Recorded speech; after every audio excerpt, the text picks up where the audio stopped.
applaus for me. Thank you very much. Very happy to be here tonight and to tell you a bit about the journey that I've been through over the last couple of years. It's been quite exciting, and when Lou and Hugo asked me to put together 30 minutes about the last 4 years, it felt really challenging because it's been so much, and so much in my head around. Okay, we went through so many stages, and to really boil it down to the very essentials was quite challenging.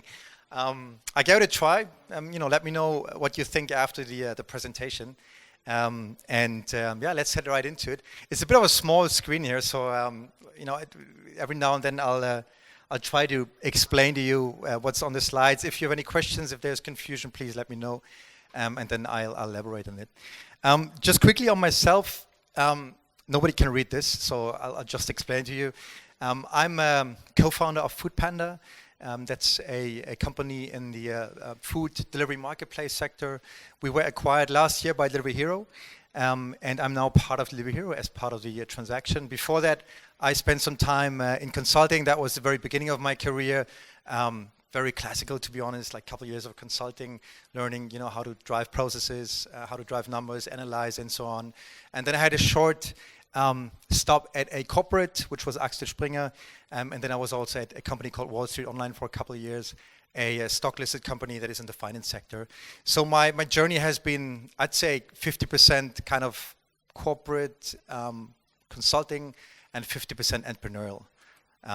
I enjoy the entrepreneurial side much more, and that's what I'm going to talk about because the corporate side is somewhat boring, but it's a good learning as well, right?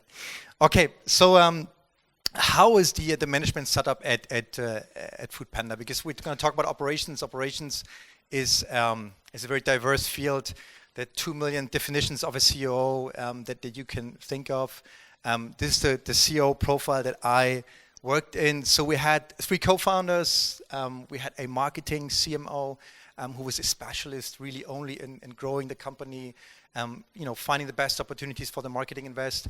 Then we had Ralph, the CEO, who was a classical CEO in the sense that he managed everything that was fundraising and M&A. So he got the money in, and he also managed the central functions. And there's me, right? Also in the country management, so we were co-managing the countries. While I was focusing on operations, he was focusing on the commercial side of the business. And then finally, if you look at the functions that were underneath me, the classical operations functions. So operations, which was contact center, restaurant management, vendor management, because we're a marketplace business. There was logistics for our own last mile delivery, also very classical ops topic.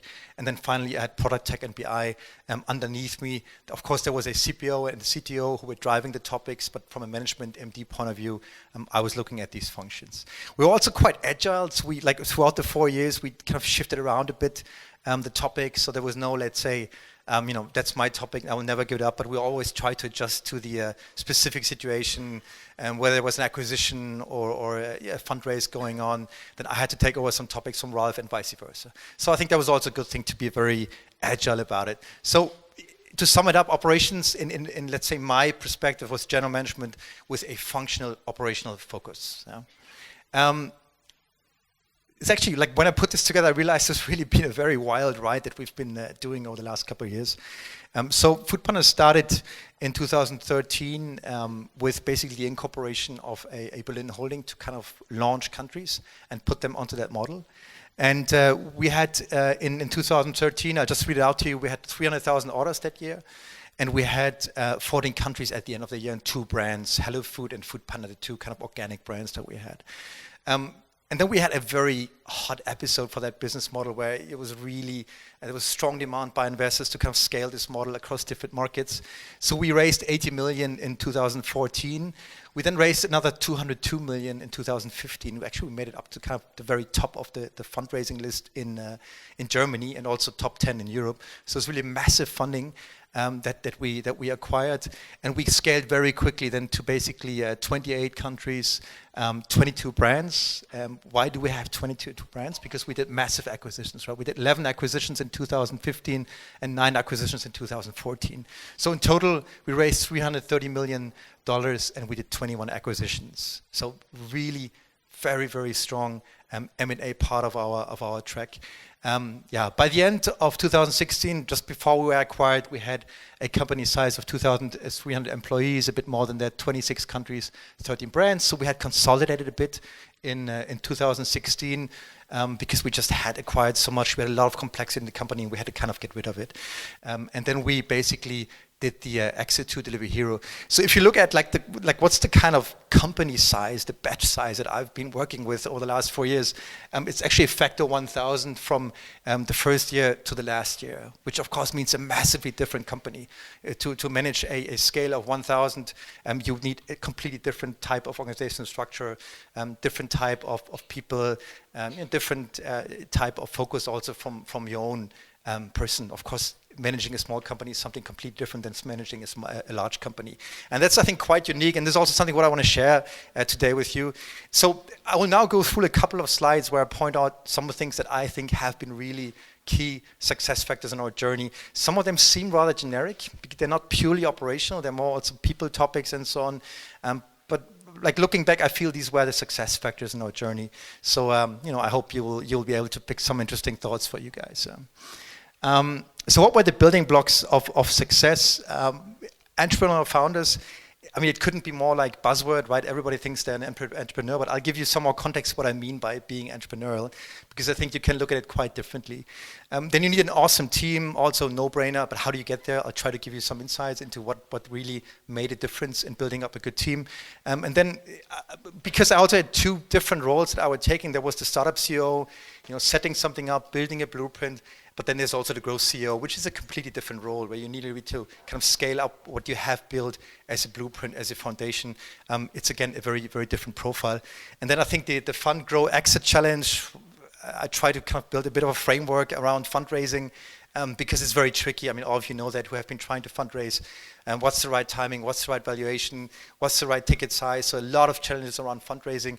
And because we have raised quite a lot, I think there are also maybe some insights that you can pick up here. What are entrepreneurial founders? So this luckily everybody can see because it's just a picture. When Ralph, Ben and I kind of got together as a team, we were really did a lot of interviews with different people, and I think we found us at the end of the day not by coincidence. There was actually 2 things that I kind of stood out. I think one thing is that we all shared the same type of values and the expectation of how we want to lead a company.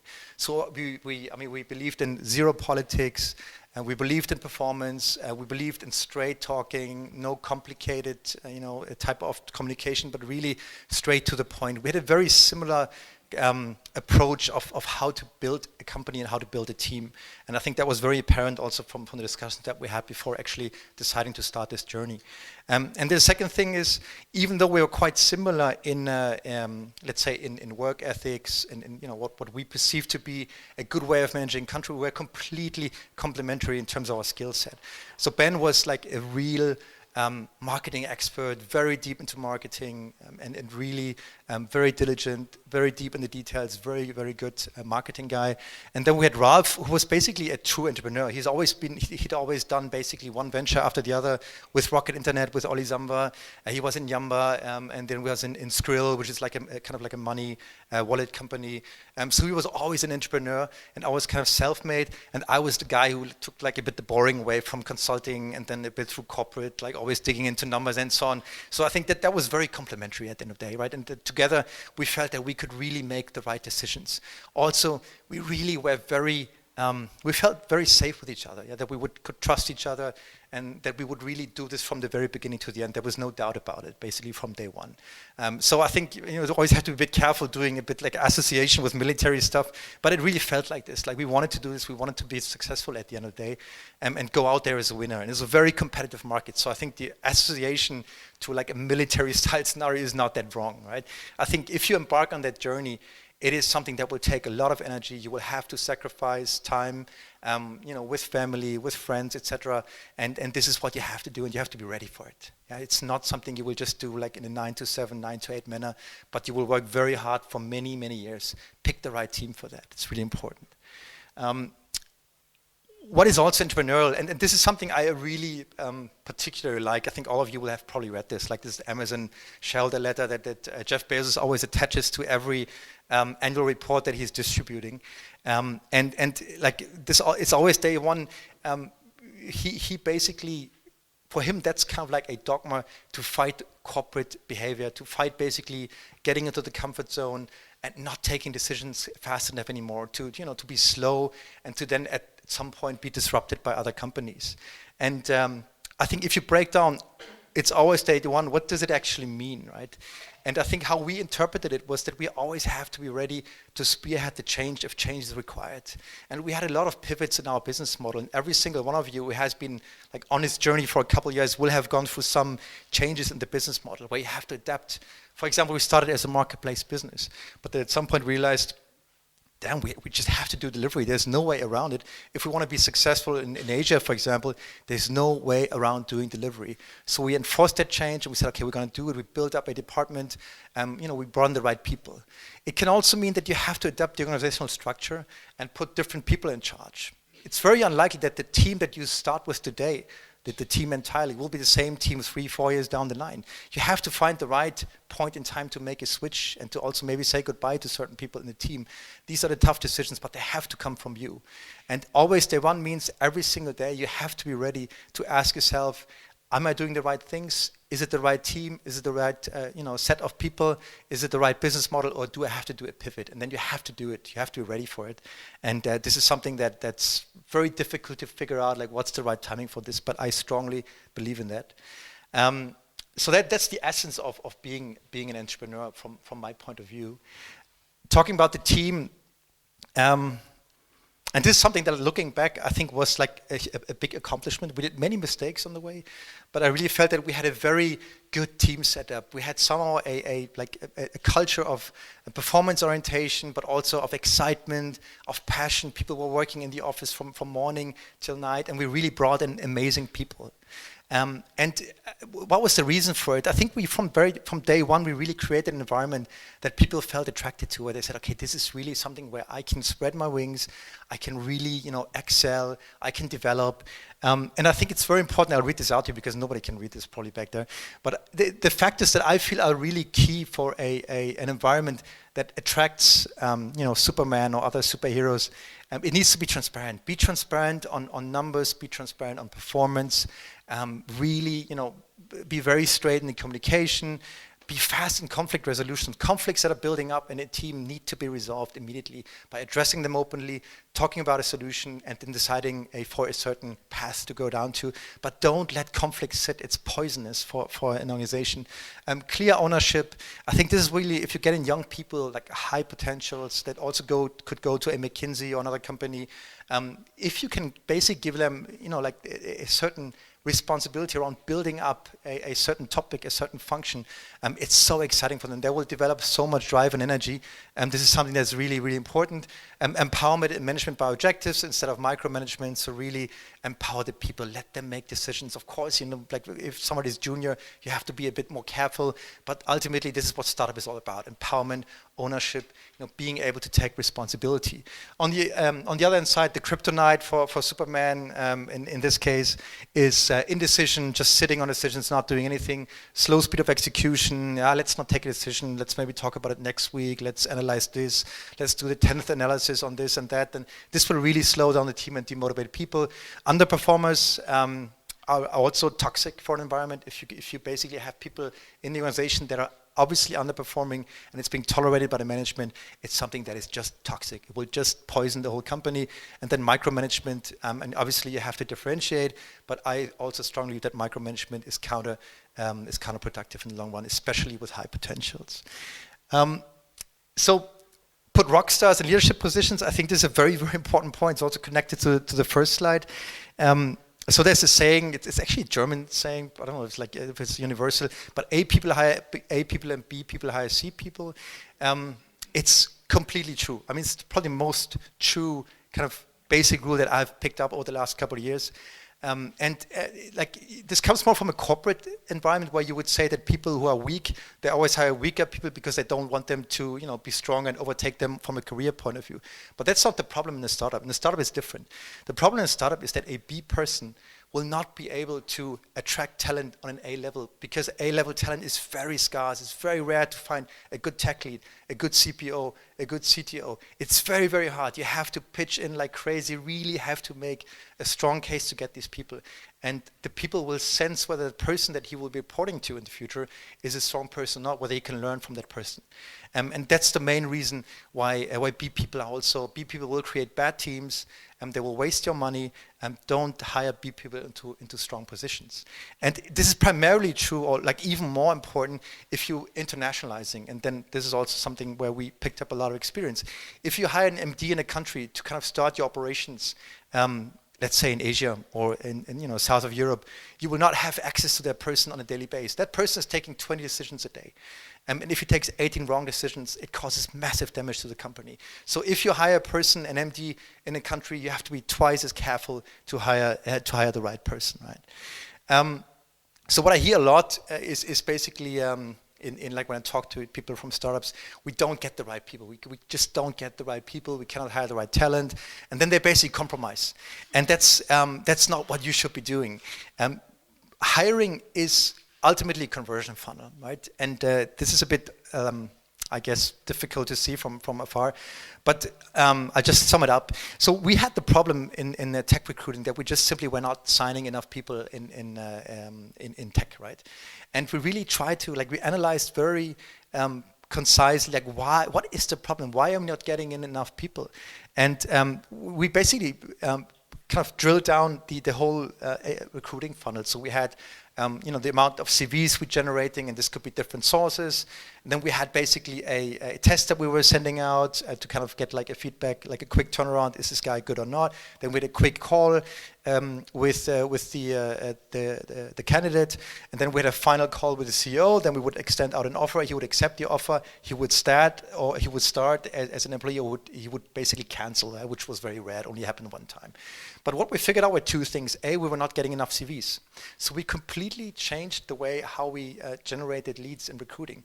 We tapped into Honeypot, for example. We tapped into different types of sources for leads, and we also restructured the process how we were doing interviews, because we noticed that it took us too long to do this final call. It always took like 2-3 weeks because the CTO was super busy. So we changed the process. Actually, the tech leads were kind of deciding on which people to move into the team or not.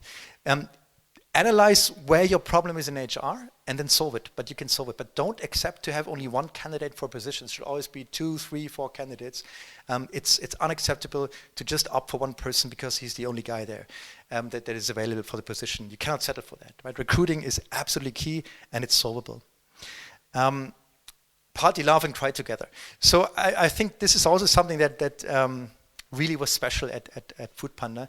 So really try to create an atmosphere where people felt comfortable, but not only during the day, not only 8 hours a day, but like 12 hours a day, 13 hours a day. They went out together to bars together, they went dancing. We had a lot of couples in the company also. I think it was good because everybody felt comfortable with it. It was like, it was like a bit like a family, a bit like here, I guess. And what's very important, to have social champions. I try to find for like a better word for this, but there is really none. But we had like 2-3 people in the team that had a very strong intrinsic motivation to organize things, to get people together. They were super creative in what we could do as a Christmas event or a summer party or whatever. And it's really difficult to hire these people, to be honest. I think it's pure luck at the end of the day. But you need some of those. They will change the atmosphere, they will change the culture, and they really drive very intrinsically the culture of the company. And they're also good performers, right? It's not that they're only like the kind of clown guys or something that always party. No, they're also performers. They're really strong on a job level, but also very strong on a social level. So don't settle until you have at least one of those guys, because it's really, really important. The startup CEO, coming now a bit to what was the kind of startup setting, how do we start up as a company? This was like a massive learning for us over time. Again, it sounds very profane, but I think it's very important to set up a strong development process. What is a strong development process? A strong development process is basically a process that generates reasonable output, which has a long-term substance, so you don't have to reprogram the platform every 2-3 years. What's important in order to get there? You have to hire very experienced people in product. You need a strong CPO, CTO, because you need people to push back to business. The biggest danger, and this is especially a danger if none of your founder team is a tech person, that you will think as a business guy, I know what needs to be done. Okay, this is the feature that I need. Okay, I need a button here. I need like a form field down there, but you don't. That's the reality. As a business guy, you don't know how to produce good technology output, and it's very, very, very kind of tempting to kind of go into the development room and say, "Oh, guys, tomorrow you do this. I changed my mind. This is more important. I have a new campaign. We need like a marketing banner here or something." But you will disrupt the whole team. Tech only works if you really have good input into the process.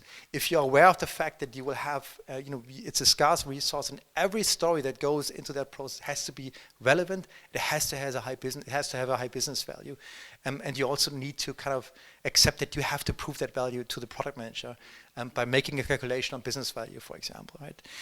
So another thing that is important: don't go with feature requests into tech, but with problem statements.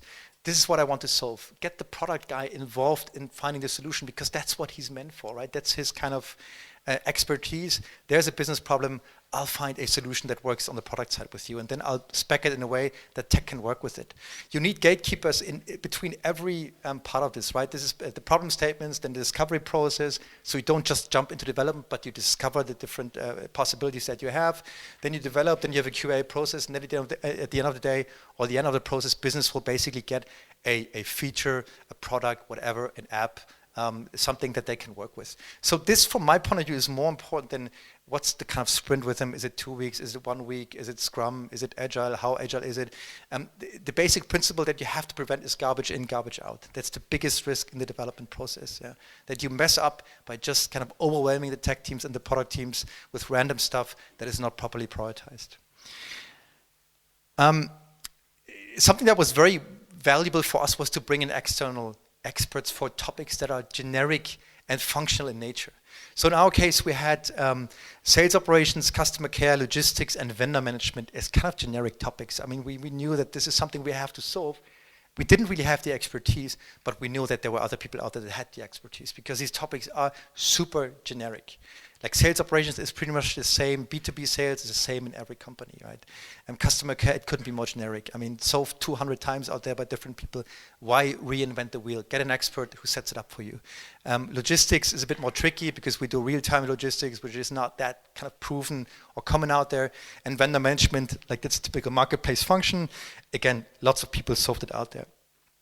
When we started, there were a lot of Groupon talent out there, because they were just ramping down in Germany. So we got a lot of amazing Groupon guys in, like 3-4 people, but also from like booking and so on. So just look for the type of industries that are relevant for you, in terms of these could be people that have the expertise.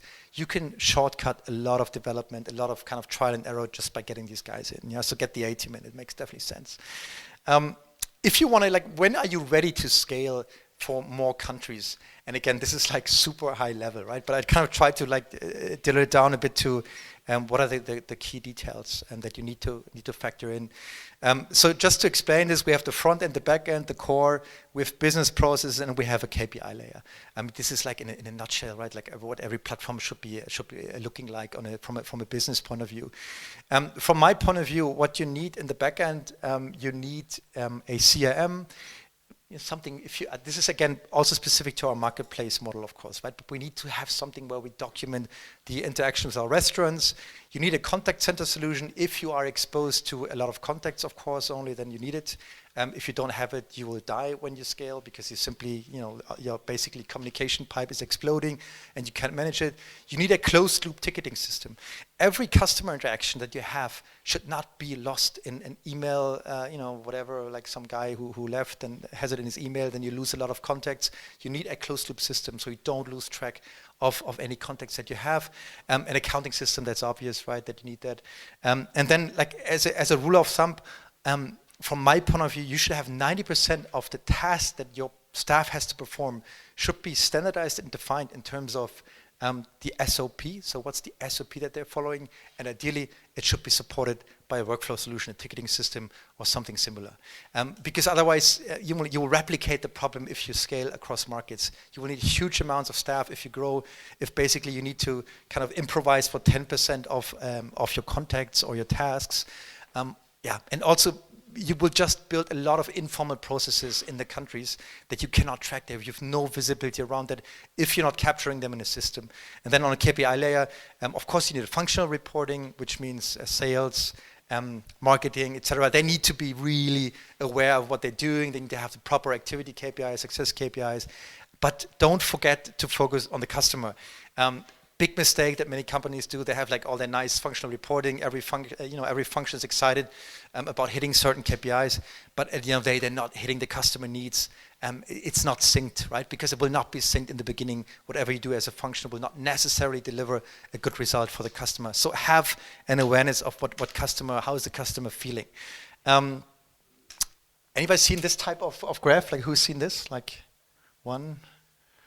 Okay, that's the most important graph you should be looking at if you build a business.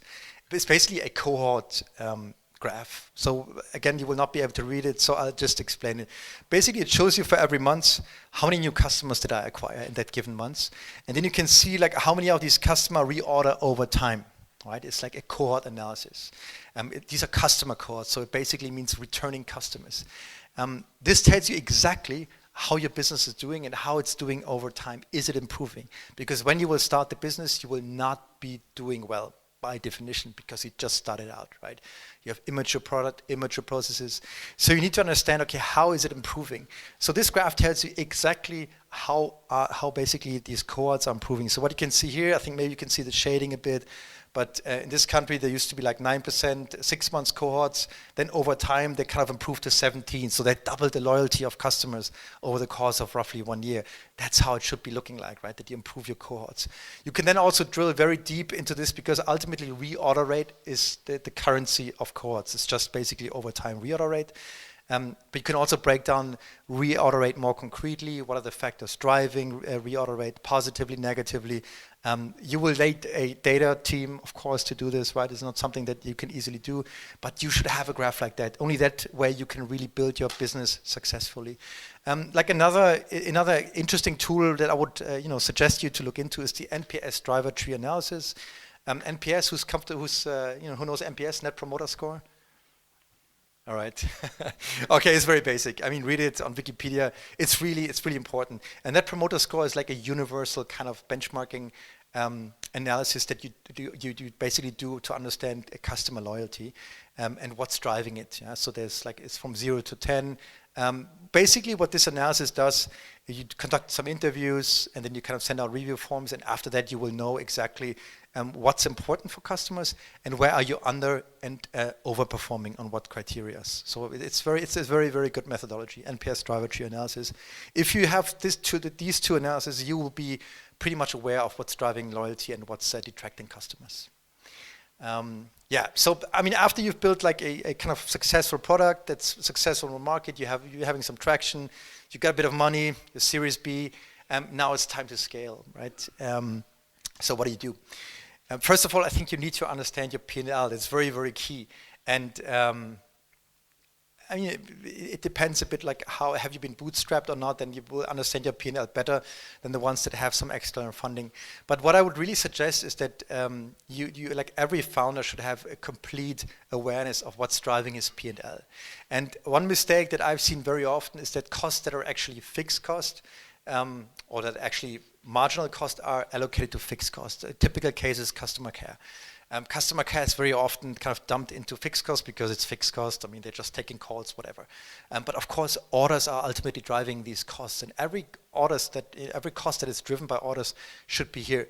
Because if not, the problem will be that if you scale up and you have like hidden marginal cost in your fixed cost will basically explode and you can't control it, right? It's because you're basically deceptive about your own margin. So it's very important to have, and we always calculated with fully loaded variable costs. So we'd always, like in case of doubt whether it's fixed or a variable cost, we'd always put it into variable, because we said like if there's a possibility that this is being driven by orders, and we have to put it in our basically we have to deduct it from margin, because otherwise we run the risk that if we scale up operations now, we'll end up having a much bigger burn that we want, right? So be very conscious about your margin. Orders, right, are driven by cohorts. So the better your cohorts, the better customer loyalty is, the less you have to invest into marketing. Frequency increase. I think if you look at cohorts, look at frequency. How's the frequency, the purchases per customer improving over time? Another very important metric to understand whether customers are adapting your service more and more. Marketing is, of course, driven by customer acquisition costs. This is a marketing function job, and then fixed cost will skyrocket as soon as you start expanding into other markets, depending a bit on what your operating model is. If you operate out of Berlin entirely and you don't build up local staff, then of course it's more controllable. In our case, we had a large staff in the countries. This is how our operating model changed over time. So we went basically, these are again the functions: tech, marketing, sales, contact center, restaurant operations, logistics, finance. We started everything with central, then we localized some of it to start up the operations in the countries. So we actually, in our business, you have to have a sales team on the ground. You have to have also an offline marketing team on the ground. They do restaurant marketing. They put our stickers onto every restaurant. And you just need the kind of local routing to start up operations. And then, in step 2, when we built like regional structures, we again like changed a bit and said, okay, we can basically pull some functions to a regional level, like offline marketing, for example, a contact center, and also logistics, because it's more efficient. We had some effects of scale here. So the key message here, I think, is really understand what's the best operating model for your business. And I've only seen really 2 working. One is I stay highly centralized and have like a very small headcount only in the countries, very small sales teams, for example. And the other one is where you have a significant amount of headcount in the countries to start up operations. It's more costly, but you get traction more quickly, especially when there's competition. Yeah? So it's a trade-off. Just be kind of conscious about how you approach it. Because the question was also like, what's kind of like the things that you're facing now, and this is more now like approaching now like Delivery Hero type of SIs, right? And there was also a lot of discussion within Delivery Hero, like how can we kind of maintain agility, speed in a large group, without kind of monopolizing or like having a bottleneck on the decision-making layer. And I think this is like a very rough how I would operate in a large group. You have a management, you set targets for countries, right? Like this could be like a region or a country. You also set target for functions. This would be operations, sales, like the generic functions, marketing, etc., what they have to achieve. Then within the functions, you can either have a shared service that you're providing to a country, or you can just basically, surveil and monitor a country, and are they doing well if the function remains in the country. And tech, I think what's also like, it was a big learning for us that the functions should be prioritizing tech. So again, like an example would be operations. They define the roadmap for the improvements that we want to do in the contact center solution. But then the tech team basically blueprints certain features with the countries, because they have to be close to the operations. Very important that they also don't lose touch with the countries. And then you have kind of like a self-regulating system that is driven by OKRs, objectives, key results. I don't think you need that from day one, to be honest, in your startup. It's something that I will only introduce later, because there's some overhead to it, and also you lose some agility. But if you have a large organization with thousands of people, there's no way around it. You need OKRs to kind of make sure every department is running into the same direction. That's also where it's very useful. I would still have an annual goal setting, like where you really kind of nail down what do I want to achieve over the next 12 months. Finally, who will pay for all of this? So what we did at Foodpanda was very expensive, really, really expensive. The 300 million was a lot of money, even though like compared to other players in the market, it was more like a lower middle class. So you had like Delivery Hero with more than 2 billion funding. You had a Deliveroo, I think roughly 500 million. So it's a market that is overflown by money, but still we also had our challenges, of course. And I think there's always like basically a conflict between raise, keep sufficient funding, so having the money in the bank, not burning it too much, grow the business, and maximize exit, right? This is like a bit of a dilemma. If you want to maximize exit, you may be more hesitant to raise more money, but this could basically hamper your growth if you're not careful, right? Or if you basically hit the growth pedal too hard, you could run out of funds. Yeah? This could be another risk. So you have to optimize this, right? How do I really make sure I have the right amount of money at the right time? I think what turned out to be successful for us, we really had one dedicated person, Ralph, the CEO. He was the chief raising officer. He was extremely successful at it, and he really spent a lot of time, and he never stopped. We are always fundraising, always in discussions. We never lost track of figuring out what are the right investors to talk to. So you need to keep an open connection line to investors. So that's one thing. Acquire funding opportunistically. So there was in 2015, there was a situation where we actually had enough money, but there was an opportunistic ticket that we could do. We had raised, basically had the chance to raise another 50 million at the last valuation of the last round, and we decided to do it because we said, okay, we're going to dilute, but we're just going to have more time to make it through difficult times, right? And what happened then, in 2016, and that's why we didn't raise any money there, that Asia got a bit of a hit as an investment region, and we had a lot of exposure in Asia. And we wouldn't, it would have been much more difficult if it weren't for that funding that we had taken. So also, take today, literally money is everywhere, right? There's such an over availability of money, but that can change any day. As soon as the Americans change their interest rate, you don't have it, this disruptive scenario doesn't exist in your head, but it may be just a month or a week out. If you can get funding, get funding. Conserve cash as a tactical reserve. It's kind of a no-brainer. Don't go to the very limit of what you need as cash, but start raising early on, not with the last euro in the bank account, because then you will be distressed and you will get a bad valuation. It's very simple. Tech, BI, product, IT, should be a core investment. I think this is something where we sometimes spend a bit too much on operations that were a bit immature. If you can invest into tech, it's the only, not the only, but it's the most sustainable asset that you can build up. We're all tech companies at the end of the day, right? Steady growth is better than peaks. Another learning that we have had a very painful episode. If you go too quickly, too disruptively in the market, and then basically, you overinvest and you have unhealthy customer experience because you're kind of stretching a bit too much on the product service side, and then you're starting to kind of take the growth down a bit again.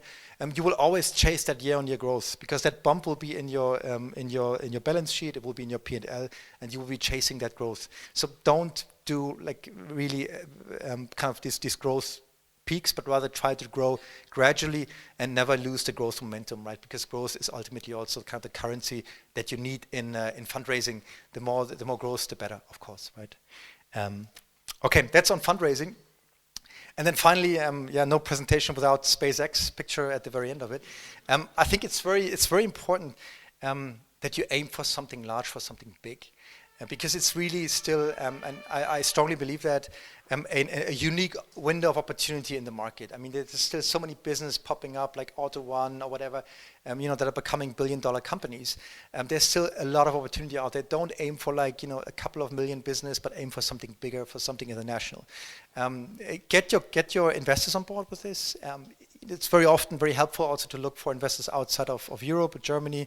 American investors are usually more affine towards risk, and they take more risk, but aim for something big, right? And for something ambitious that can really have a large scale, because we also need more big companies in Europe. And I think it would be great if some of you guys can build them. Really then the sky is the limit, right? If you build these companies. Also, and I think this is maybe one additional thing, think M&A is an amazing growth driver. For us, I think we were in a special situation because we were in a market that was consolidating while we were in it. But don't neglect M&A. M&A is a fantastic opportunity to grow disruptively. Acquire talent. You can acquire talent. You can acquire intellectual property, knowledge. You're adding some complexity to the company, but it's worth it. So I can really encourage that. So the sky's the limit, guys. I would be happy if I gave you some inspiration on what you can do to grow your business. Thanks a lot.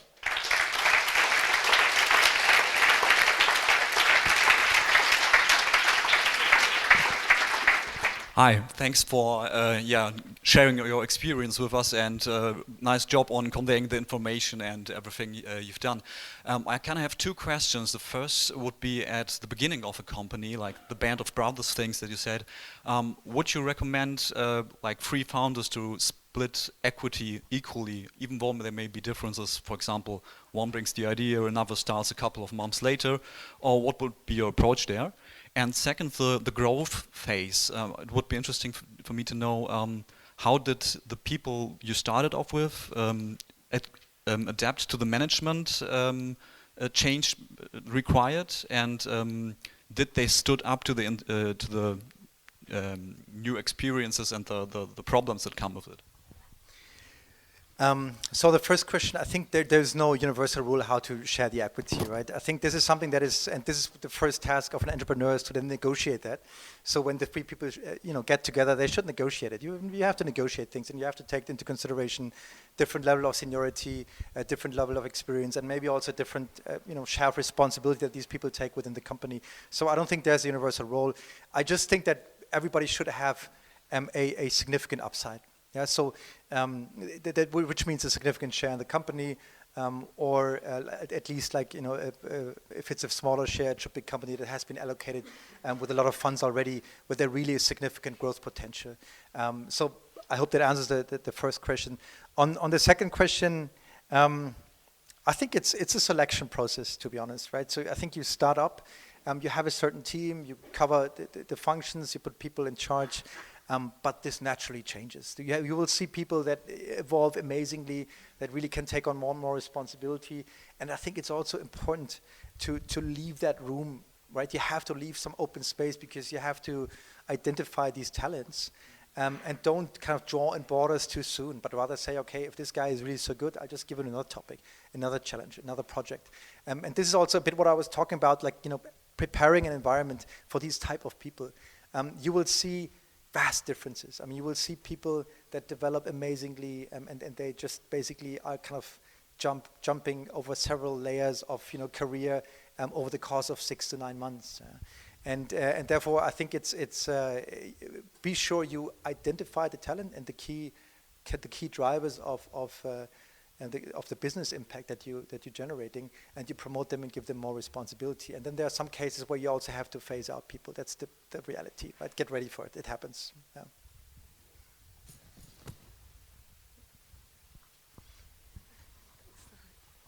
I also have 2 questions. One regarding the acquisitions. At Foodpanda, you acquired a lot of companies. How did you maintain the company culture of the acquired companies as an acquirer? And when you got acquired, how did you maintain the company culture being acquired? And the second question is how will you go on to next 1 to 2 years? Okay, so that's one by the other. I mean, acquiring companies. So I think what we did, we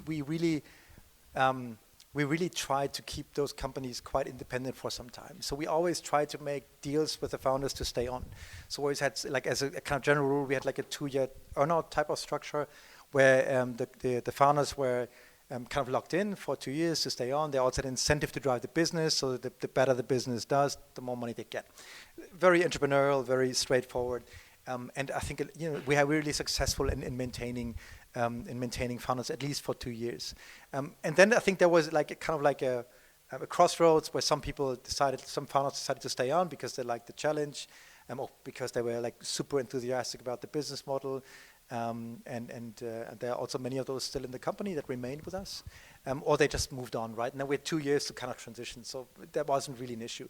There were some cases where we did more strategic acquisitions, where it was mostly about consolidating market share. So for example, we had one acquisition in Asia, where we bought a company that was also doing delivery. They had a smaller market share than us, but we just want to make sure we take the competitor out of the market so nobody else gets in. And that's then different, right? Then we ultimately dissolved those companies. And we basically took over some key people, but basically ramped down the operations, consolidated, redirected, and then we just went on basically without any changes. So when Foodpanda was acquired, there was a special situation, because ultimately you had 2 holdings in Berlin. You had the Delivery Hero holding and you had the Foodpanda holding. So the holdings were merged. So we really did a merge and try to identify with the team in Delivery Hero, like what are the key people that we have, how do they fit into your kind of organizational structure. And I think it was like a bit of a lucky coincidence because there were a lot of gaps in the Delivery Hero management holding because they had just recently kind of switched from being a financial holding to being more of an operational holding like Foodpanda was. So we could really fill a lot of gaps. And that was also, by the way, one of the more strategic reasons for that acquisition because they wanted to build up that central type of structure. And I think the culture was quite similar, right? So there was like a startupish culture, really trying to drive the business, being aware of that still a lot needs to be done and improved. So there was no, let's say, cultural collision there at all. Yeah, and then for myself, I mean, that's always a difficult question to ask. Right now, I'm at Delivery Hero. I'm doing really interesting things, consolidating operations globally for a huge company. It's very, very exciting. But yeah, I mean, I remain to be an entrepreneur and will always, it's always day one. Will always ask myself, what's the best thing for me to do? Maybe next year, maybe in a couple of years' time. So something to be seen. I can't tell you now. But right now, I'm super happy of what I'm doing. Thank you. Sure. Hi, thank you for your presentation. So you covered many interesting topics, but I have some questions maybe or even your opinion about competitors. Mm-hmm. So you actually work in a very competitive market and you didn't mention anything during your presentation, and right now during the answer you said just once about your competitor in Indonesia. So there was an acquisition not to let them do better than you do.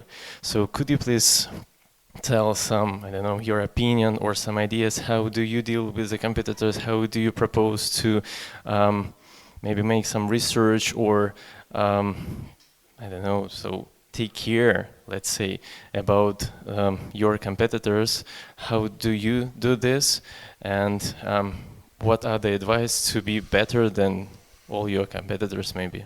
Thank you. So I think naturally you will be obsessed with your competitors, right? So I think that's something that comes natural. If you're competitive, if you want to win a market, you will have, you will feel inclined to look at what the competition is doing. I think it's important to monitor what competitors are doing on an operation level. This is something where we always try to be on top of what are they changing, for example, in their compensation structures for delivery riders? What's their delivery fee doing?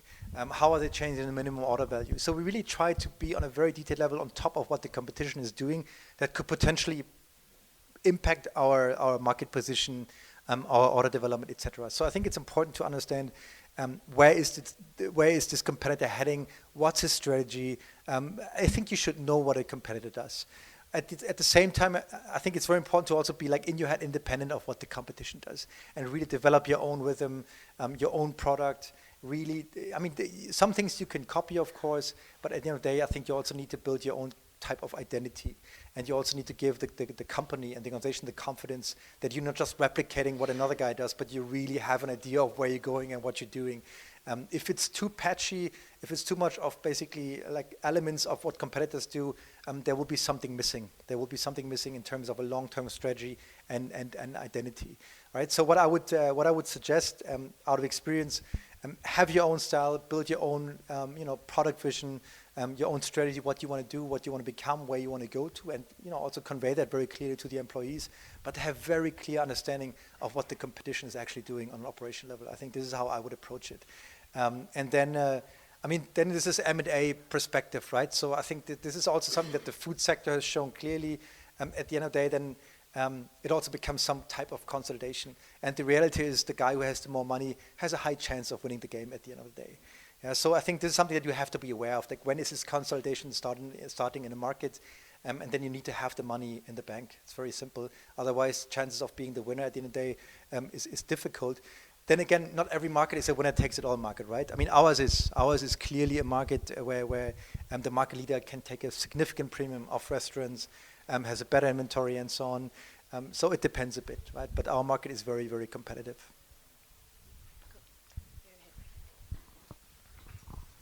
Hi, you talked about hire A people, yeah. And actually I just have to hire our first employee, so yeah. I was just thinking about that. Maybe you can give me some tips where to find the A people and because somehow they always have a nice job, Yeah. and they got a lot of offers, right? And then like, what do you offer these people? Like, is it some equity also, or like how maybe your first employees for important positions? How did you get these, and what was the package? I mean, this is like very difficult to answer, right? Generically. But I think first of all, you would have to differentiate between: is it a business person or is it a tech product person? My experience as tech product person is not so much about the equity, not so much about the compensation. I mean, yes, that's a factor, but it's not the decisive factor. It's more about what is the role, what is the technology stack that you will be, you will be deploying. What's the vision? What's the idea? Like, what's the complexity of the topic? I mean, they're really interested in complexity and solving complex problems. And I think this is why you have to differentiate a bit. What type of person are you trying to acquire? For a business person, a manager type of person, it would be more around. I mean, to be honest, I think it would be hard not to give out equity to these type of people if you want to get them out of McKinsey, BCG, or whatever. I mean, you have to put some carrot in front of them that will, make them jump, right? Because it's a concession that they're making. But again, also those people, I think you can attract by means of empowerment, of a lot of responsibility, and building something from scratch. But I think you need that element of imagination. I can walk out here with like $1 million in my bank account. So I think this is something you need to probably kind of, ingrain into that. Where do you find these people? I think direct search is something that everybody can do. I mean, go to LinkedIn, find the right people that you feel have the right profile, and be ready to pitch it to them, and to pitch like a fantastic opportunity to them, and then basically make your pitch and hope that you win them, right? But everybody can go to LinkedIn, get an account for 50 euros a month. I would say that we got like 60-70% of our top employees, like managers, MDs, etc. We got through direct search, LinkedIn, or some kind of local websites in Russia or whatever. There was like different kind of. But I think there's nothing that's hindering you from doing that search. And how do you conduct the interview process? That's unfortunately something that has a lot to do with experience. If you have investors, for example, that have already invested, or some angels, I would include them in the recruiting process, in the selection process. Try to get some senior people to support your recruiting process. That makes, experience is something that is, it's just something you build up over time when doing job interviews. Thanks. Sure. Hello. Yeah, thank you for your talk, for sure. I actually go a bit into his direction, but on another topic. So, there are some guys you meet, they're totally convinced of the product and they're going to change the world and stuff like this. What I always think is, how can you convince yourself in a healthy way that the product or the business you're going to start will be successful? And at the same time, how do you convince an audience? So different people, investors, employees, like he, for example, asked, or simply other people. So what do you think are like some hard facts where you can say, okay, these give me like the possibility to be as successful as I want to be? That's a tricky question. To be honest, I think to convince yourself, that has something to do with having an entrepreneurial gene or not. I think, and to be honest, that's also something probably, like, if you look at our team, where I'm the most skeptical person by nature. Like, that was also my role a bit in Foodpanda, that I had more of a, is this really what we want to do? Is this really the right thing? I think you need to be an entrepreneur to know that this is what you want to do. And you can kind of phase out certain things, certain doubt about this is the right thing. I think, yes, you can analyze different opportunities, but at some point you just have to jump it and say, screw it, let's do it, right? This is what I'm going to do now. And this is what I believe in. So I think the first point is obviously to convince yourself that this is the right thing, because otherwise you won't be able to convince anybody if you're not really, breathing the idea of what you're pursuing.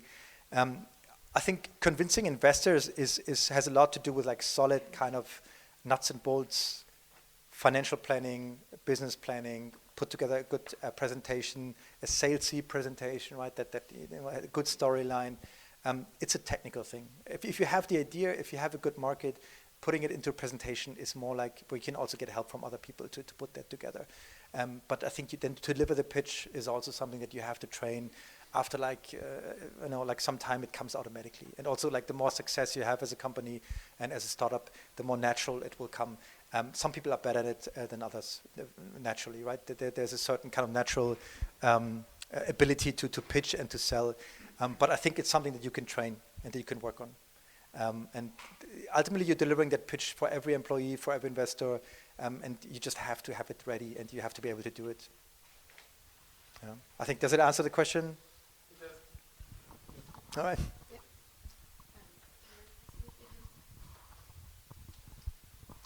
Thanks, I'm Balázs, and I would have a question about finding the best partners for a business. You mentioned that you three who started Foodpanda really complemented each other and could work very well. I'm just wondering, how much do you need to know these, like your co-founders at the very beginning, to be sure that it's going to work out, and for sure it might not at the end, but what was your history with those guys? How much you knew each other? Thanks. Well, so I think we all had good track records, right? So we all had a history I mean, Ralf and I were like a bit the old dogs in the team, right? So I had like 15 years of career, similar to him. So we had a clear track record of having owned managing director positions or C-level positions over the course of 5, 6, 7 years. So I think that tells you something, right? And similarly, Ben was like really very strong in marketing, had a super good track record also for different assignments. So I think that gives you some confidence that the guy has achieved something. And then I think it's ultimately something of spending time together and trying to figure it out, and having those discussions together. Like again, this is not like a fail-safe process, right? So, but just trust your intuition, trust the CV. Maybe talk to one or two people who worked with that guy in the past, and I think that will give you some idea around whether it's a good fit or not. Did you face in the very beginning the chicken and egg problem for your platform? And if yes, how did you solve it? Yes, we face it in every market that we entered, of course. As a marketplace, it's especially difficult, this chicken egg problem, because you need to solve two sides of the business, the consumer and the restaurant side. To be honest, money solves a lot of things. You will be highly inefficient in the beginning, but if you overinvest for some time, you can help starting up a business. So money helps, very simply. And then if you don't have money, I think you will need time to solve it. And you will, maybe start regionally, start locally.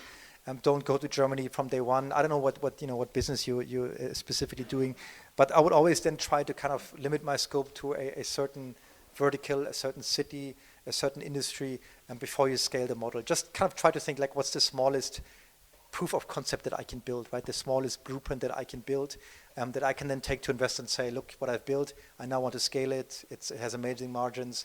It scales. So try to figure out what's the smallest increment, get an investor on board, get the money, and then scale it. This is how I would do it. But who did you attract first? So I mean, the restaurants or the customers, or well, what was the strategy? I mean, in our model, we started with like local, basically marketing measures. So for example, whenever we went to like a new city or a new country, we would always go to the capital, and we would always go to the center of the capital, because this is where you have the highest density of restaurants and the highest density of consumers.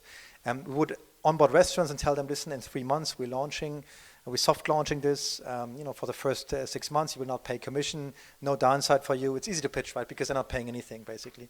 I mean, then they will pay commission at some point, but in the beginning it's rather easy. So they were then kind of on standby, and then we had like per area basically a certain amount of restaurants that we needed where we knew when we start marketing we would have a certain conversion rate on the platform that would basically sustain a certain margin for us. And then we would basically start the marketing, offline marketing, but also online marketing that we could target through certain channels like Facebook, Google, and so on. So first the supply side, then the demand side, and then we would basically scale it up gradually. Hi. My question is around transparency of numbers. So you said you have a finance plan, you work with KPIs, you work with OKRs, you work with all these tools that are very number driven, and you need those numbers in order to know whether you're on track or not.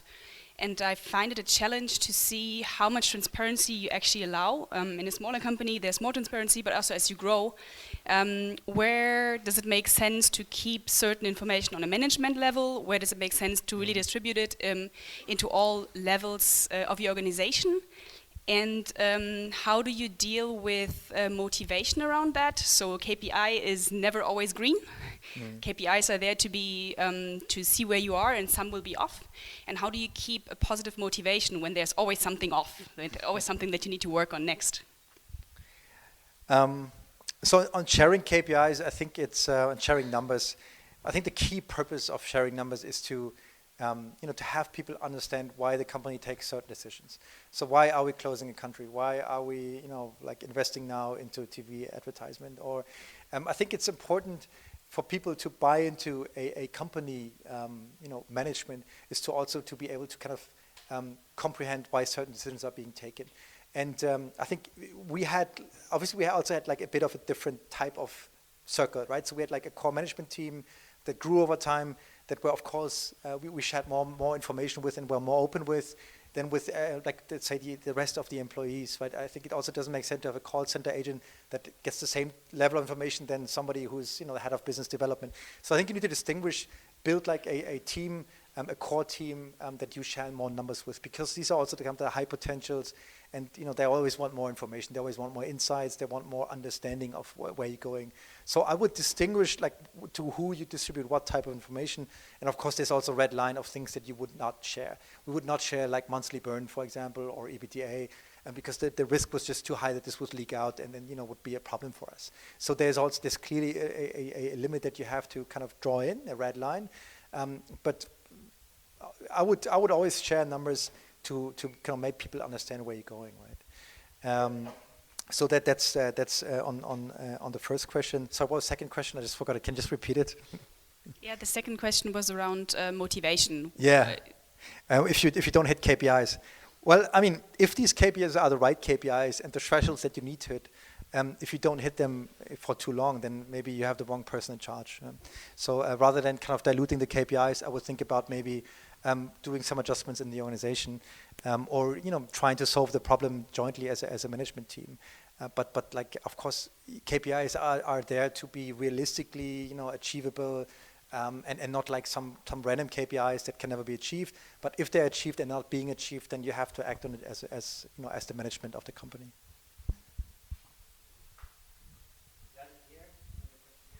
Yeah, hi. I've one question is, what was the biggest mistakes you made, and what did you learn out of that? I mean, there were many. Yeah. So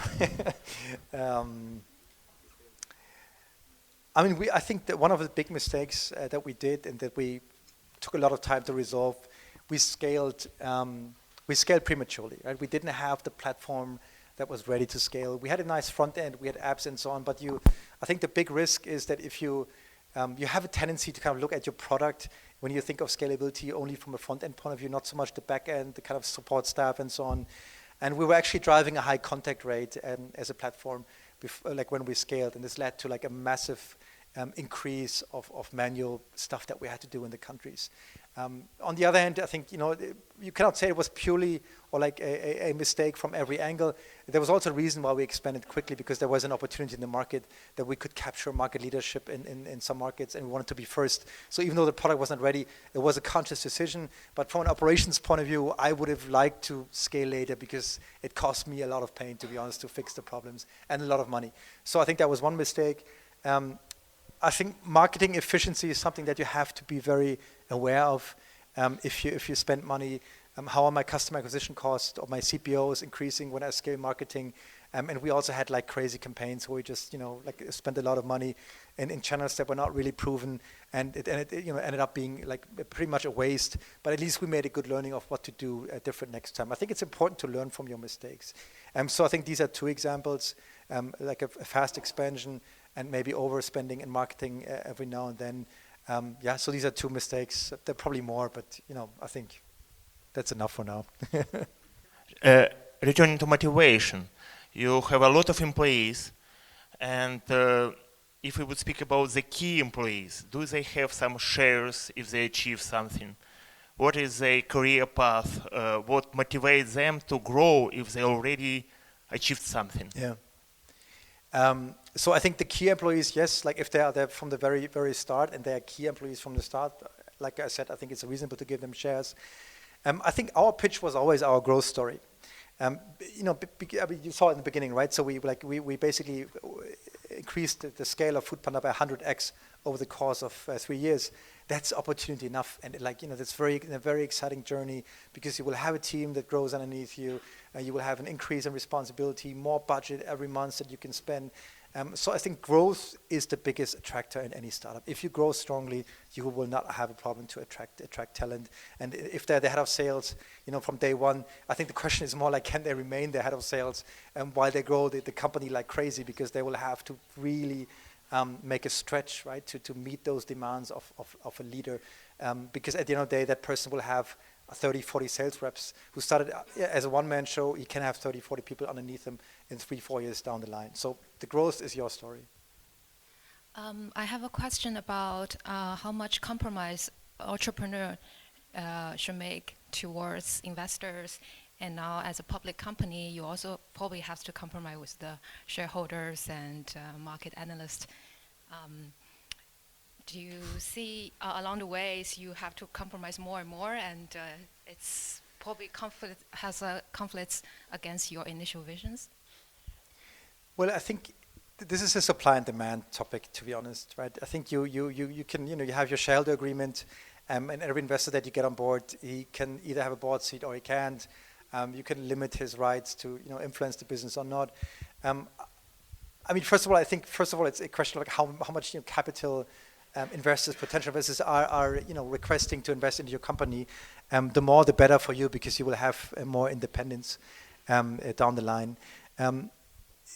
So having said that, I think looking at our specific case, we had Rocket Internet as investor. I think it was a very strong investor in the beginning. And Rocket Internet is a more active investor. And I think we benefited a lot in the beginning from having an active investor, because they could provide us with some infrastructure. They had a great network in Asia, because they had like Lazada, Zalora, other companies there. So yes, they did take influence, but I think it was also for the better of the company, to make sure we get traction in those markets. And I think the more money you take in, the lower your share gets. Naturally, the more you will have to compromise. I mean, I think be very conscious about the type of investment and the type of investors that you get on board. A hedge fund or like a financial investor will be different than a strategic investor, obviously, right? So very naturally, a strategic investor will always try to drive you into a certain direction. Not always, but there's a high chance. So I think you just need to kind of pick your board of investors as freely as you can, provided you have the choice. And then this will determine how much wiggle room you have to basically, determine how you want to drive the development, and keep a significant share in the company. I think that's very important. Like the more you get diluted, the more difficult it becomes. But yes, there are other people that have an interest in the company, and they will also to some degree exercise it and voice it. Yeah. Thank you very much. Okay, great. I think we're gonna all head either home, or you can all stay around for a last drink. But please first give a warm round of applause to Felix for his talk tonight.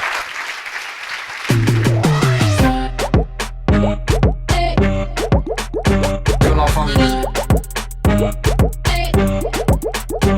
la famille.